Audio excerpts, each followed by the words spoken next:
Hanging out with 50-year-old Tim Harris. He has been racing since 1994. He married into the Sears family, and his daughter Kylee raced this past year for the very first time in a Novice Sportsman at Fulton Speedway. We're out at his shop out here on Horseshoe Island. That is where the Sears bunch tends to be at this point. Doing a little plowing today on a Tuesday. How you doing, Tim? Good. How are you doing? Good. How was the holiday? Everybody's good? Yep. Nice. You must stay pretty busy this time of year, I would imagine, right? If You're a farmer by trade, right? Yeah. Farming's been done here for a week or so. Mm-hmm. We just plow snow during the winter and do a little bit of logging. Oh, really? Okay. All right. So I was there that first night at Fulton when you had the test and tune. Your 16-year-old daughter, Kylee, was getting into a race car for the first time. And this was not like she had done karts or anything else or even iRacing. She was starting out as green as she could start out. Well, let's go back a little further. When did you decide it's time to put my daughter in a race car, and why? Well, over the last winter, she said that she wanted to try it. And I just decided that we had to do it now, or I didn't think it was going to happen. So last winter we put the car together for her, and I said we'll see what happens. And you kind of surprised her a little bit from what she told me as how she found out she was going to drive. Yeah. Christmas gift, right? Yep. We put a pair of seatbelts under the Christmas tree for her. Because we had talked about it, but we hadn't confirmed anything. So that kind of put the nail in the coffin, per se. Did she get it right away? What's that? Did she get it right away? Like, these seatbelts are for me, and we're going racing? Yeah. Okay. She told me you guys actually built the car together. It must have been one of those things that a father just does with their kid. I mean, it must have been priceless for you to be able to do that. Yeah, she's. I give her a lot of credit. She wants to be out here, and she does want to work on the car, and she does want to learn. You know, and taking somebody that knows absolutely nothing and trying to teach them every step. You know, it's. Like I said, I give her a lot of credit for what she wants to do. And how'd she pick it up? How good was she with the tools? She's all right. She's pretty good. But if I show her something once, she kind of gets it and knows it. And you know, obviously I don't let her work on the motor, but sure. She did a lot of parts cleaning last year. That's where everybody starts. So and nut and bolting and that kind of stuff, right? Yep. Okay. So as it got closer to that day, did it start to seem real? Did you start to get nervous leading up to it? I'm not going to tell you I wasn't nervous. I just kind of keep myself occupied to, you know, not think about it, I guess I'll say. Okay. Well, who was more nervous, you or your wife, Tanya?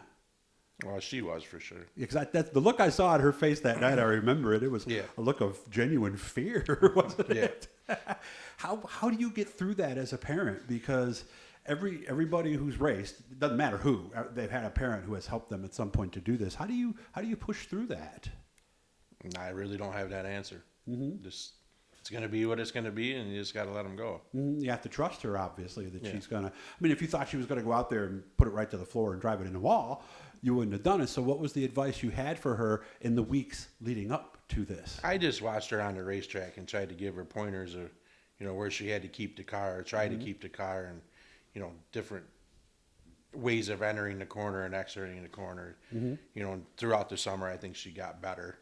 Did we watch videos to kind of show her where the line was? She actually watches videos all the time of herself, the novice races, I guess, and she, I think she knows enough after she watches it, the mistakes that she made, or areas that she shouldn't have been, or you know, things like that. These in-car camera, or like from the stands, or both?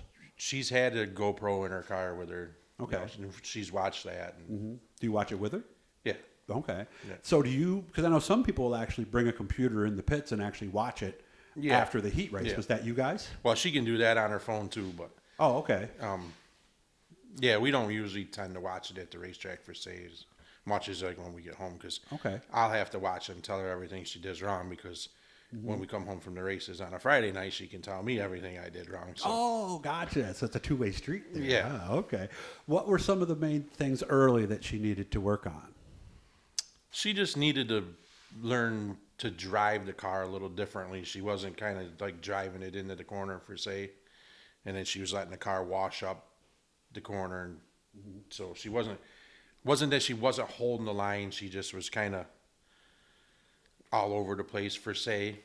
But you know, them are things that I feel that all kids are going to do until they learn to, how to drive. So, for the most part, she didn't wreck the car really bad other than Outlaw Weekend. So, on a scale of 1 to 10, I'd give her a 10 for the year because I figured it was going to be way worse than that. So. Okay. Well, how long did it take her to, I guess I'm looking for the right term here, to charge the corner rather than just kind of float through it? It actually took until the middle of the season. Actually, when we blew up our first motor, I forgot, in the middle of June or something there, that's when she really started to drive the car differently. And, so. Okay. She told me that you were with her in the staging area because that can be a lonely feeling when you're not used to that. Yeah. That time in the staging area. How did you keep her calm? How did you keep her from not thinking? I didn't have to do anything. I think just standing there, just talking was enough. Yeah. Were we talking about what she was going to do, or talking about anything but racing? She parks so she can watch the race on the racetrack before her, whether it be a heat race or a feature. And I just my presence there, I think, is all enough. We don't really. I'll tell her, if something on the racetrack is going on or something like that. But we didn't really talk all that much about the racing stuff, Okay. I asked everybody this question who's in your situation, because I know, like, when Allie raced, the biggest thing I kept telling her was, don't think, just drive. Did you have a phrase that you kind of used over and over, that would help Not her? Really. Not really? No. Well, what were some of the things you did say? Well, I would take her up to the fence and try to show her the other cars, or how they would enter and exit the corner. Like I said, she wasn't the first few weeks or the first month. She had this thing where driving down the backstretch and she'd lift way too early. Oh. And then at the point of the corner when she should be slowing down or entering the corner, she would pick the throttle back up again. So we had to get that out of her. So she was early on both accounts. Yeah. Okay. Did that just come with time and confidence? I think so. Okay.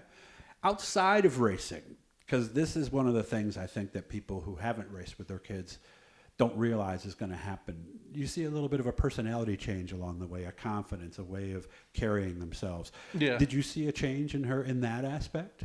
Yeah. Yeah. How so?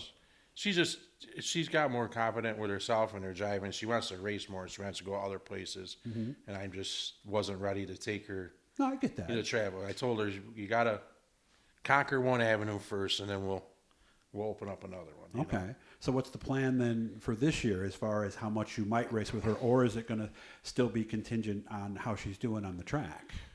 If we can pick up right out of the gate where she left off last year, minus hitting the wall part, I think we'll do all right all year, and then obviously we'll race some more. But right now we don't have a set schedule. Everything is up in the air with my racing and her racing. So. Staying novice? We're going to stay novice right at the moment. Yeah. Well, because I've always believed, and I'm curious what you think about this. I've seen drivers move up and never have won a race. I believe you need to learn how to win before you move up. Do you because when you're out in front and it's a clean racetrack, it's a weird feeling when you haven't been there before. Do you subscribe to that? Yeah, I mean, I don't know if you necessarily got to win. I know a lot of drivers that are really good drivers and don't win that often, but I have a lot of second, thirds, fourths, fifths. And they've moved up through the ranks. So. You don't believe you have to learn how to win, learn how to be comfortable when you're out front for the first time? Because most people don't win the first time they're out front. No. I'm a testament to that because I've led a lot of laps and a lot of features, and I haven't won. Okay. So, I just feel that winning races will come with time, and and like I said, the last year with the novice stuff, it wasn't really a smash fest per se. I think a lot of the kids were decent little drivers. They've had. Don't get me wrong. There was wrecks and there were some things that shouldn't have happened, but that stuff's going to happen. So. It is. Okay. I'm glad things went well for you. Hard to believe the 10 minutes went by this fast. We'll do another one we're going to put up with Tim, where we're going to get into his background, because I haven't really done that one with you, so we can tell about how he started, obviously, how he got affiliated with the Sears family and all of that, and what he's got coming up. So look for that one to come up in the next few days. Guys, make sure to subscribe, turn on the notifications. Tim, I appreciate you making time for me. I know you're busy. Thank you very much. Thanks, Doug.